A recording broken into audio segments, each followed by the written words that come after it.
నమస్కారం, ఐబీటీవీ వార్తలకు స్వాగతం. ముందుగా వార్తల్లోని ముఖ్యాంశాలు.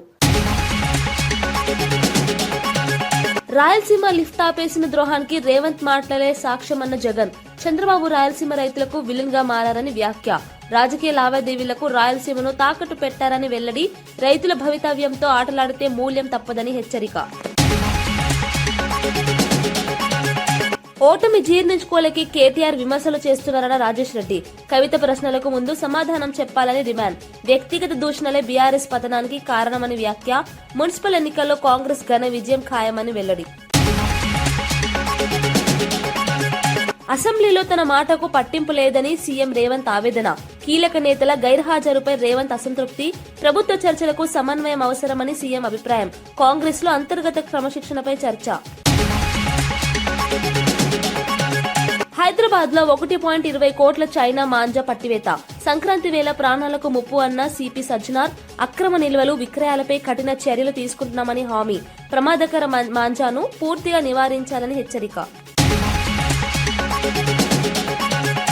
రాయలసీమ లిఫ్ట్ కు ఇద్దరు సీఎంలే కారణమన్న అవినాష్.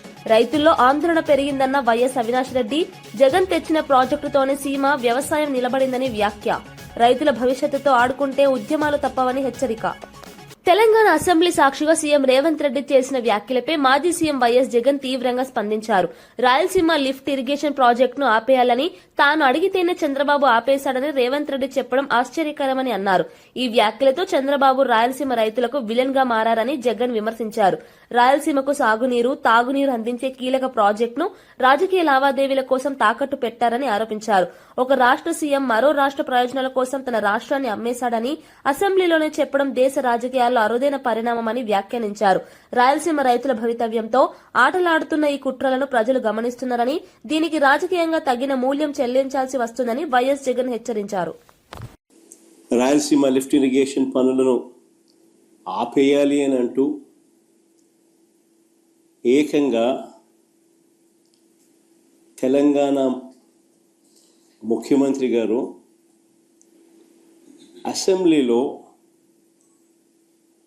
క్లోజ్ డోర్ మీటింగ్లో తాను అడిగానని, తన మీద గౌరవంతో చంద్రబాబు గారు ప్రాజెక్టును ఆపేశారు అని ఏకంగా తెలంగాణ ముఖ్యమంత్రి తెలంగాణ నిండు అసెంబ్లీ సభలో వాళ్ళ రిలేషన్షిప్ గురించి, చంద్రబాబు నాయుడు గారు రాష్ట్రాన్ని ఎలా అమ్మకానికి పెట్టారు అన్న వాస్తవాల గురించి ఏకంగా రేవంత్ రెడ్డి గారు అన్న మాటలు నిజంగా ఇది చూసిన తర్వాత ఒకసారిగా రాష్ట్ర ప్రజలకు అందరికీ కూడా, రైతన్నలందరికీ కూడా, మరీ ముఖ్యంగా రాయలసీమ,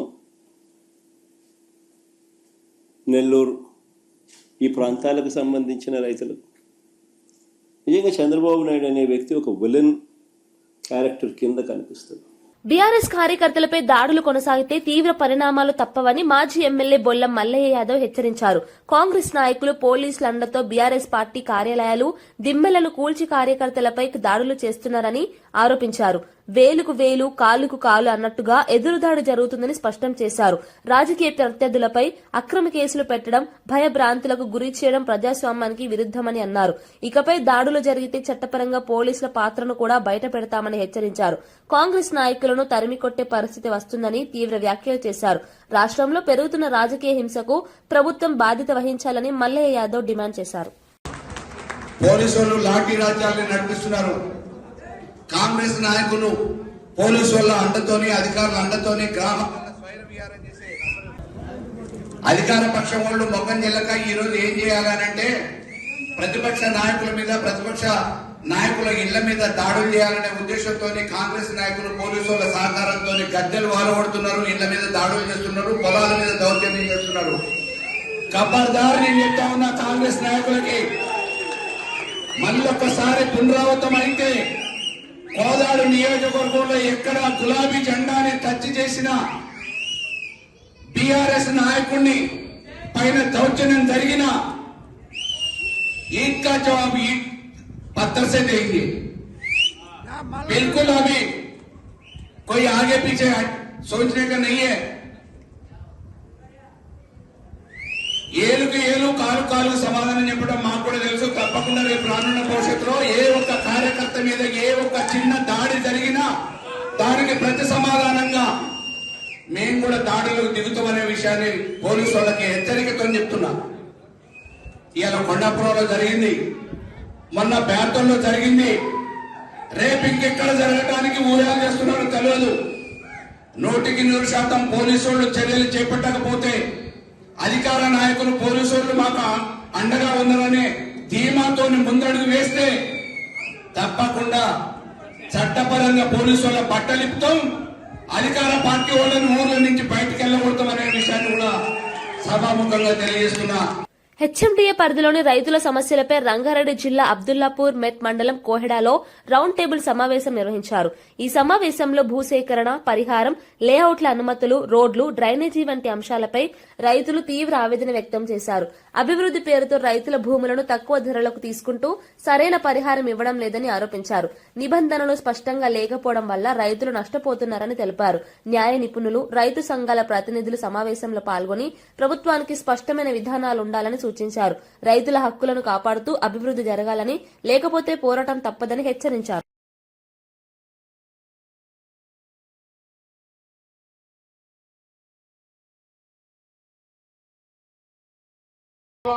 పెద్ద హైదరాబాద్ చేస్తున్నానంటే అది కేవలము స్వప్నం మాత్రమే ఉంటుందని నేను మీకు ఈ సభాముఖంగా మనం డివిజన్గా చేయకుండా, సర్కిల్కి దగ్గర చేయకుండా కోయడ గ్రామాన్ని దూరం వేయడం తీవ్రమైన అన్యాయం. ఈ కోయడ గ్రామాన్ని తప్పకుండా డివిజన్గా చేసి తీరాలని నేను ఈ సభాముఖంగా. రాయలసీమ లిఫ్ట్ ఇరిగేషన్ అంశంపై మాజీ మంత్రి జేసీ ప్రభాకర్ రెడ్డి తీవ్రంగా స్పందించారు. రాయలసీమ పౌరుషం గురించి మాట్లాడే అర్హత చంద్రబాబుకు లేదని వ్యాఖ్యానించారు. ధర్మవరంలో మీరు ఏం చేశారో చెప్పాలని సవాల్ విసిరారు. రాజకీయ స్టైల్తో మాట్లాడడం కాదు, రాయలసీమ ప్రజలకు చేసిన మేలు ఏంటో చెప్పాలని ప్రశ్నించారు. లిఫ్ట్ ఇరిగేషన్ ప్రాజెక్టుల విషయంలో చంద్రబాబు వైఖరి రాయలసీమ రైతులకు తీరని అన్యాయం చేసిందని అన్నారు. నీటి ప్రాజెక్టులు ఆపడం ద్వారా ప్రాంత అభివృద్ధిని అడ్డుకున్నారని విమర్శించారు. రాయలసీమ ప్రజల ఆత్మగౌరవంతో చెలగాటమాడితే తగిన రాజకీయ ఫలితాలు ఎదుర్కోవాల్సి వస్తుందని హెచ్చరించారు. నిన్ను నీ భాష మార్చుకో. మొన్న చెప్తాను చూడు, మొత్తం ముస్లింస్ నీకు ఓటు వేసినారు కాబట్టి నువ్వు వాడికి వచ్చినావు.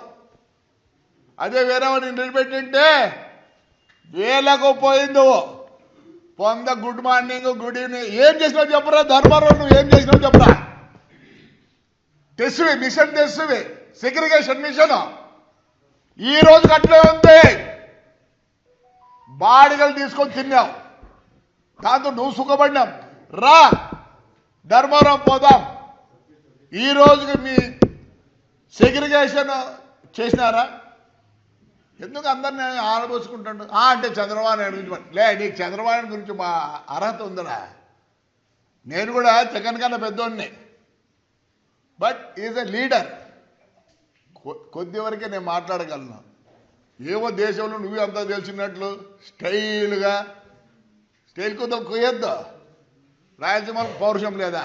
లే ఏడ్రా నీతో పాటు తోడుపుట్టిన వాళ్ళు ఇద్దరు, ఒకడు 150 కేజీలు, ఒకడు 100 కేజీలు ఉన్నారు.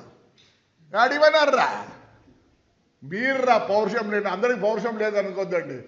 గడిచిన 5 ఏళ్ళు ఊర్లోనే ఉన్నా. ఆ రోజు నీ పోలీసులు కొడితే నీ కొట్టించుకున్నా. ఏమైందిరా? పౌరుషమా? రాండిలే పౌరుషం నా కొడకల్లారా. ఉమ్మడి వరంగల్ జిల్లా పాలకుర్తి ఎమ్మెల్యే యశస్విని రెడ్డి, ఆమె అత్త ఝాన్సీ రెడ్డి వ్యవహార శైలిపై కాంగ్రెస్ సీనియర్ నేతలు ఏఐసీసీ ఇన్ఛార్జికు ఫిర్యాదు చేశారు.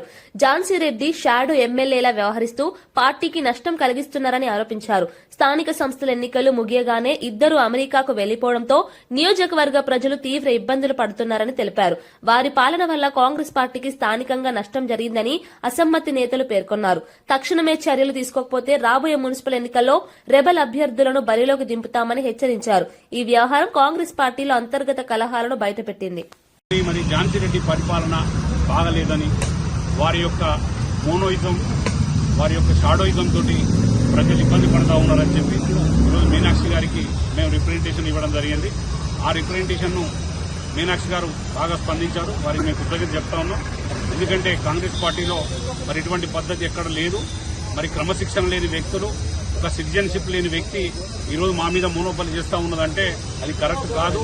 అధిష్టానాన్ని కూడా మోసం చేసింది. అధిష్టానం మోసం చేసి వైస్ ప్రెసిడెంట్ తీసుకున్నారు. ఆ వైస్ ప్రెసిడెంట్ పై కూడా న్యాయ విచారణ చేసి తక్షణమే వైస్ ప్రెసిడెంట్ తీసేయాలని చెప్పడం జరిగింది కాంగ్రెస్ పార్టీలో. ఎందుకంటే సిటిజన్షిప్ లేని వ్యక్తులకు మన బైలాలో లేదు, కాంగ్రెస్ బైలాలో వైస్ ప్రెసిడెంట్ ఇవ్వడానికి వీల్లేదు. సిటిజన్షిప్ ఉన్నదని చెప్పి కాంగ్రెస్ అధిష్టానాన్ని కూడా మోసం చేయడం జరిగింది. ఆ మోసాన్ని కూడా ఈ రోజు మీనాక్షి గారి దృష్టికి తీసుకుపోయినా ఎటువంటి జరగకూడదు. మరి ఎందుకు ఈ పద్ధతిలో జరుగుతూ ఉన్నది, ఇంతమంది సర్పంచులు ఓడిపోవడానికి కారణం ఏందని చెప్తే వారికి చెప్పడం జరిగింది.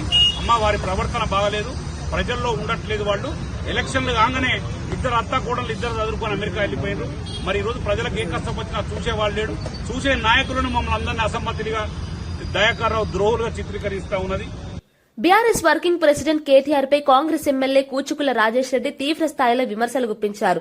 ఎన్నికల్లో ఎదురైన ఓటమిని కేటీఆర్ జీర్ణించుకోలేకపోతున్నారని, అదే నిరాశతో రాహుల్ గాంధీపై అనుచిత వ్యాఖ్యలు చేస్తున్నారని మండిపడ్డారు. ముందుగా సొంత చెల్లి కవిత అడుగుతున్న ప్రశ్నలకు కేటీఆర్ సమాధానం చెప్పాలని డిమాండ్ చేశారు. రాజకీయ నేపథ్యం లేకపోయినా రేవంత్ రెడ్డి ప్రజల నమ్మకం పొందుతూ సీఎం అయ్యారని చెప్పారు. ప్రజాస్వామ్యంలో ఓటమిని అంగీకరించకుండా వ్యక్తిగత దూషణలకు దిగడం బీఆర్ఎస్ పతనానికి నిదర్శనమన్నారు.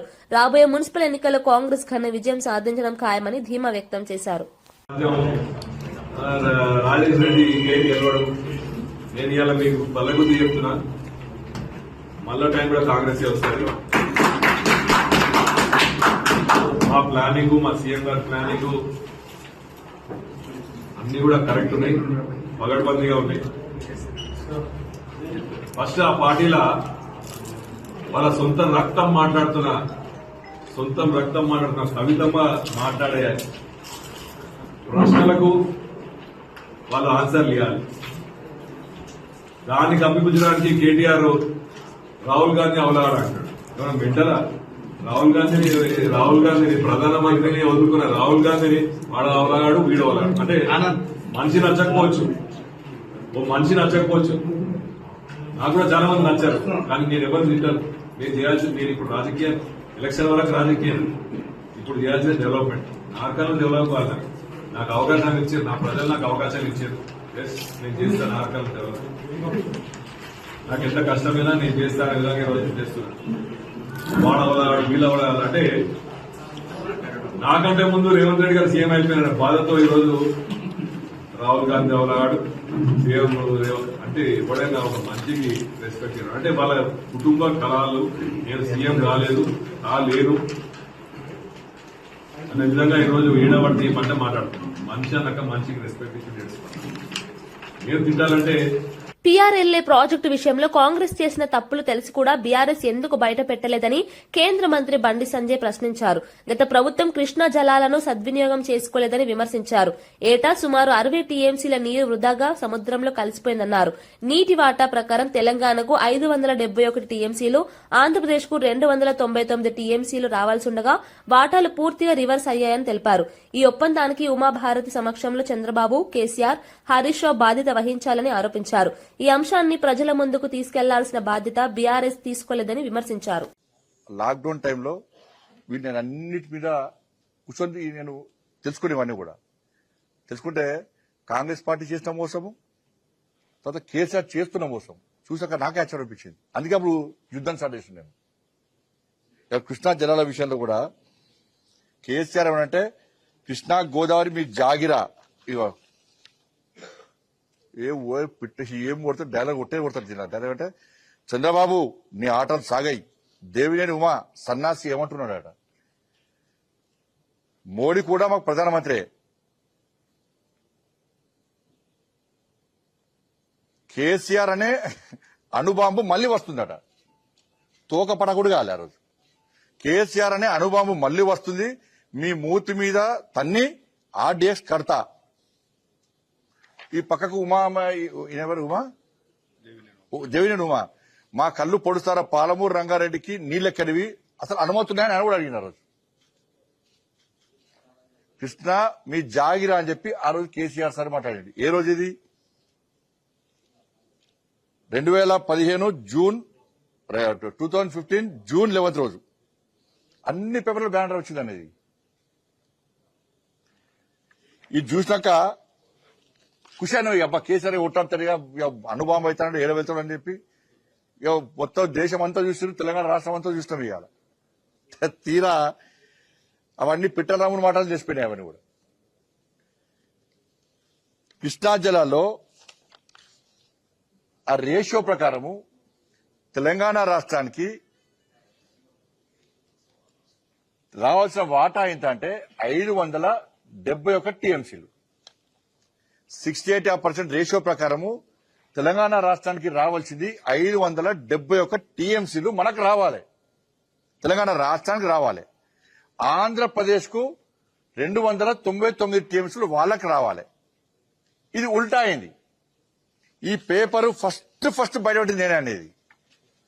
ఇది మొట్టమొదటిసారి 3 సంవత్సరాల క్రితం బయట పెట్టింది నేనే. హైదరాబాద్ లో భారీగా చైనా మాంజాను పోలీసులు స్వాధీనం చేసుకున్నట్లు సిపి సజ్జనార్ వెల్లడించారు.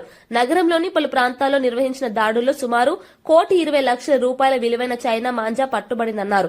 సంక్రాంతి పండుగ నేపథ్యంలో చైనా మాంజా వాడకం వల్ల ప్రజల ప్రాణాలకు ముప్పు ఏర్పడుతుందని హెచ్చరించారు. ఇప్పటికే చైనా మాంజా కారణంగా పక్షులు, ద్విచక్ర వాహనదారులు గాయపడిన ఘటనలు ఉన్నాయని గుర్తు చేశారు. అక్రమంగా నిల్వ చేసి విక్రయించే వారిపై కఠిన చర్యలు తీసుకుంటామని స్పష్టం చేశారు. ప్రజలు సహకరించి ప్రమాదకరమైన మాంజాను వాడవద్దని, పిల్లలను దూరంగా ఉంచాలని సిపి విజ్ఞప్తి చేశారు. 52,000 పైన వాల్యూ ఉన్న ఒక బాబిన్స్ ని 6,226 బాబిన్స్ ని మనము సీజ్ చేయడం జరిగింది. సో దీని విలువ దాదాపు 1,24,52,000. సో దీనివల్ల కూడా మనము చాలా మందిని దాదాపు 140 మందిని అరెస్ట్ చేయడం జరిగింది. బిఎన్ఎస్ సెక్షన్స్ కాకుండా ఈ వైలేషన్ ఆన్ మనకు ఈ ఒక ఎన్విరాన్మెంట్ ప్రొటెక్షన్ యాక్ట్ అనేది ఉంది 1986. ఇది కూడా చాలా ఒక మంచి యాక్టు. దీనిపైన కూడా చాలా మనము కేసెస్ కట్టడం జరిగింది. ఈ కేసులో బుక్ అయిన వాళ్ళకి 5 సంవత్సరం శిక్ష పడే అవకాశం కూడా ఉంటుంది. మనం కూడా ఈసారి ఎవరెవరు ఈ ఒక కేసులో పట్టుబడి ఉన్నారు, అది చివరి దాకా ఎక్కడ ప్రొడక్షన్ అయింది, ఎవరి దగ్గర తీసుకున్నారనే పైన మనము చాలా గట్టి ఒక ఇన్వెస్టిగేషన్ చేయడం జరుగుతుంది. ఈ ఒక చైనీస్ మాంజాని అమ్ముకోవడానికి లేదు, వాళ్ళు ఎవరు అమ్మినా వాళ్ళపైన కూడా కేసు అవుతుంది. డెఫినెట్లీ ఈ కామర్స్ సైట్స్ పైన కూడా కేసు కట్టడం జరుగుతుంది. ఆల్రెడీ వాళ్ళకు నోటీస్ కూడా ఇవ్వడం జరిగింది. అసెంబ్లీలో పవర్ పాయింట్ ప్రెజెంటేషన్ ఇస్తున్న సమయంలో కొంతమంది ముఖ్య నేతలు హాజరు కాకపోవడంపై సీఎం రేవంత్ రెడ్డి అసంతృప్తి వ్యక్తం చేసినట్లు కాంగ్రెస్ సీనియర్ నేత చిన్నారెడ్డి వెల్లడించారు. తన మాటకు ఎవరూ పట్టింపు ఇవ్వడం లేదని పీసీసీ చీఫ్ మహేష్ కుమార్ గౌడ్ వద్ద సీఎం బాధ వ్యక్తం చేశారని తెలిపారు. చర్చ జరుగుతున్న సమయంలో కీలక నేతలు సభలో లేకపోవడం తనను బాధించిందని సీఎం చెప్పినట్లు సమాచారం. ప్రభుత్వ కార్యక్రమాల్లో సమన్వయం అవసరమని, ప్రజా సమస్యలపై చర్చకు అందరూ హాజరు కావాలని సీఎం అభిప్రాయపడ్డారని చిన్నారెడ్డి తెలిపారు. ఈ వ్యాఖ్యలు కాంగ్రెస్ లో అంతర్గత చర్చకు దారితీస్తున్నాయి. డిండికి నీళ్లు కావాలంటారు. డిండికి నీళ్లు కావాలంటే నేను కూడా మాట్లాడా, క్యాబినెట్ మీటింగ్ లో మాట్లాడా. సార్ ఒకసారి నల్గొండ వాళ్ళ మాటలినే మనము ఈ పాలమూరు రంగారెడ్డి జూరాల నుంచి కిందికి తీసుకొని పోయినాం. మళ్ళీ అదే మిత్రులు మా డిండికి నీళ్లు కావాలంటున్నారు. శ్రీశైలం సోర్స్ గా ఒక లిఫ్ట్ పెట్టుకోమని చెప్పండి వాళ్ళకు. ఎందుకు మా ఏదైనా రిజర్వాయర్ నుంచి తీసుకుంటారు మీరు? లేక మాకు నీళ్ళు వచ్చినా ఈ ప్రాంతంలో మా భూములన్నీ పోయినాయి అనేటువంటి మాట కూడా చెప్పినాం. దానికి నేను ఒక్కటే మాట చెప్తాను. ఇప్పుడు డిండికి నీళ్ళు ఇవ్వాలన్నా కూడా నీకు ఈ ఏదుల రిజర్వాయర్ కన్నా ఒట్టెం రిజర్వాయర్ చాలా పెద్దది. దాదాపుగా 16-17 టీఎంసీలు నిలబడేటువంటి ప్రాజెక్టు ఒట్టెం. అదే మాదిరిగా మీ కింద ఉండేటువంటి కరివెను కూడా అంతే సమానంగా ఉండే ప్రాజెక్టు 16-17 టీఎంసీలు నిలబడేటువంటి ప్రాజెక్టు. ఆ ప్రకారంగా ఏదో కేవలం 5-6 టీఎంసీలు నిలబడే ప్రాజెక్టు. అలాంటి చిన్న ప్రాజెక్టులో ఎందుకు తీసుకెళ్తారన్నా, మీరు ఈ ఒట్టెం నుంచి కనుక మీరు తీసుకుంటే ఆ బ్యాక్ వాటర్ నుంచి మీకు ఆ పక్కనే ఉండేటువంటి ఒక 2 గ్రామాలు ఉన్నాయి. పోతిరెడ్డిపల్లి అనేటువంటి గ్రామం, దాని ఒట్టెం అవతల పక్కన, అంటే నీళ్ళు నిలబడే దాని పక్కన. దాని తర్వాత సిరిసవాడ, ఒకప్పుడు జడ్చర్ల ఎమ్మెల్యే ఉండే సుధాకర్ రెడ్డి గారని, ఆ సిరిసవాడ ఆయన సొంత గ్రామం. ఈ 2 గ్రామాల నుంచి కనుక కాలువ పోతే డిండి వాగులో పడతాయి నీళ్లు, నేరుగా మీకు డిండి ప్రాజెక్టు పోతాయి. కేవలం 300 కోట్లతో ఈ ప్రాజెక్ట్ పూర్తి అవుతుందన్న మాట కూడా నేను చెప్పా. దానికి ఇవాళ 1800 కోట్ల ఎస్టిమేట్ తయారు చేసినారు. మన ఒట్టెం నుంచి కాలువ అటు తిప్పి ఇటు తిప్పి తీసుకొని, అంటే మన ఏదుల నుంచి మీకు ఒట్టే నుంచి తీసుకొని పోతే 300 కోట్లు అయిపోతుంటారు 2 గ్రామాల నుంచి కనుక తీసుకొని పోతే. కానీ ఇలా ఏదల నుంచి తీసుకొని పోతున్నారు 1800 కోట్ల ఎస్టిమేట్ చేసినారు. 1800 కోట్లు ఎస్టిమేట్ చేసినారు. ఇది అయిన తర్వాత నేను ఈ మాట మాట్లాడిన తర్వాత ఒక 5-6 మంది నల్గొండ ఇంజనీర్స్ నా దగ్గరకు వచ్చారు. చిన్న నీ ఒట్లా నీ విట్లా నువ్వు చాలా నిజాయితీ పడు, నీ చాలా గొప్పవాడివి, ఇలా ఈ ప్రాజెక్టు ఇట్లా కనుక అయితేనే అవుతుంది లేకపోతే కాదన్నా, దానికి అడ్డం వేయకండి అన్నా. వాళ్ళు ఎంత తెలివైన వాళ్ళు చూడండి, ఎంబడే గ్రహించి ఎవడు దీనికి అడ్డం మాట్లాడుతున్నాడు, ఎవడు దీనికి వ్యతిరేకంగా మాట్లాడుతున్నాడు, వాళ్ళని ఎట్లా మేనేజ్ చేసుకోవాలి. 300 కోట్లతో అయిపోయే ప్రాజెక్ట్కి ఇవాళ 1800 కోట్లు అప్రూవల్ ఇచ్చేసినాం. క్యాబినెట్ లో కూడా అప్రూవ్ అయిపోయింది. నాలాంటి చిన్నవాడిని నవరిపినా కూడా వినే పరిస్థితి లేదు. అందుకని జూబ్లీహిల్స్ ఎమ్మెల్యే నవీన్ యాదవ్ అసెంబ్లీలో తొలిసారి మాట్లాడడం ఎంతో గర్వంగా ఉందని తెలిపారు. తెలుగు సినీ TV outdoor unit technician union కార్యక్రమంలో ఆయన ముఖ్య అతిథిగా పాల్గొని మాట్లాడారు. తొలిసారిగా శాసనసభలో అడుగు పెట్టడం తనకు చిరస్మరణీయ అనుభూతి అని చెప్పారు. అసెంబ్లీలో తన స్వరం వినిపిస్తూ నియోజకవర్గ సమస్యలపై మాట్లాడే అవకాశం రావడం గర్వకారణమని పేర్కొన్నారు. ప్రజలు ఇచ్చిన బాధ్యతను నిబద్దతతో నిర్వర్తిస్తానని హామీ ఇచ్చారు. కార్మికులు, టెక్నీషియన్ల సమస్యలను అసెంబ్లీలో ప్రస్తావిస్తానని ఆయన భరోసా ఇచ్చారు. అవును, అంటే మీ ఫీలింగ్ ఎలా ఉంది? కొత్తగా అంటే ఫస్ట్ టైం అసెంబ్లీలో పోయినప్పుడు చాలా ఉంటది కదా, ఎంతైనా చాలా సంతోషంగా ఫీల్ అవుతాము. అండ్ అడుగు పెట్టిన రోజే నాకు అవకాశం రావడము, మా ప్రాంత సమస్యల్ని అసెంబ్లీలో మాట్లాడడం చాలా హ్యాపీగా ఫీల్ అయ్యాను. మా పబ్లిక్ కూడా హ్యాపీగా ఉన్నారు.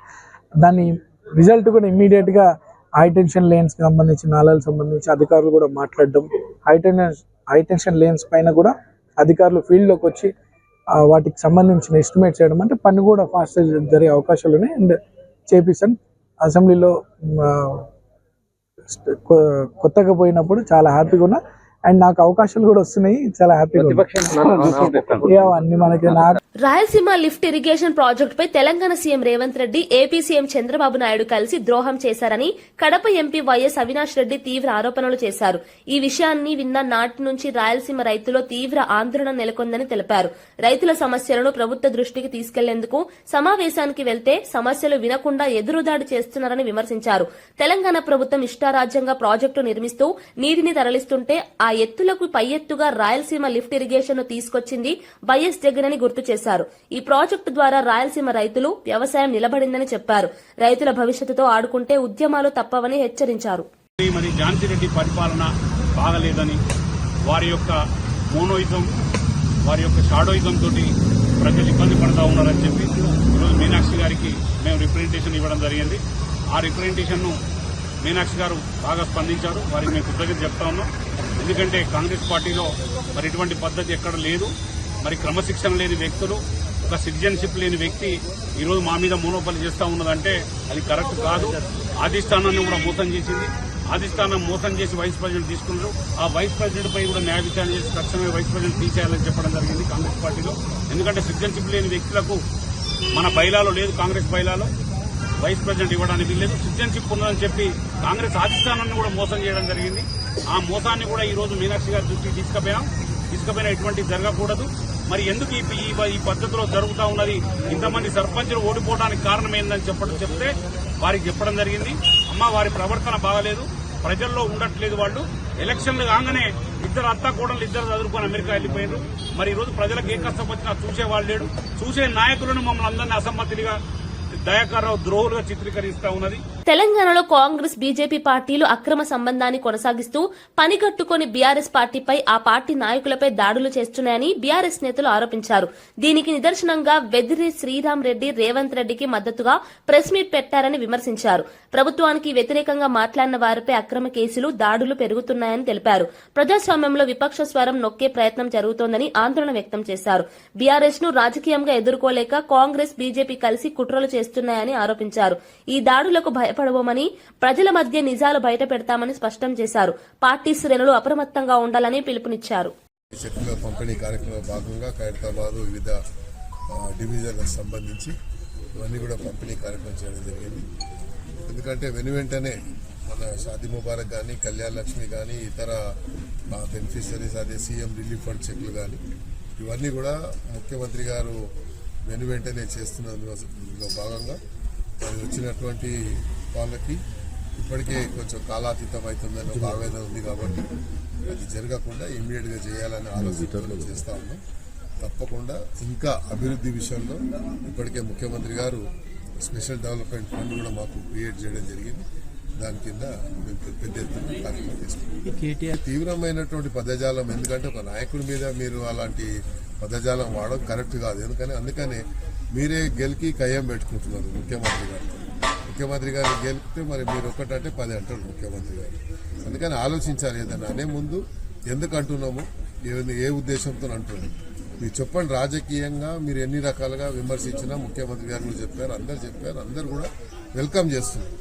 మీరు చేయండి, పాలసీస్ మీద ఏదన్నా ప్రభుత్వ పాలసీస్ మీద చెప్పండి, లేకుంటే ఇంకేదని చెప్పండి.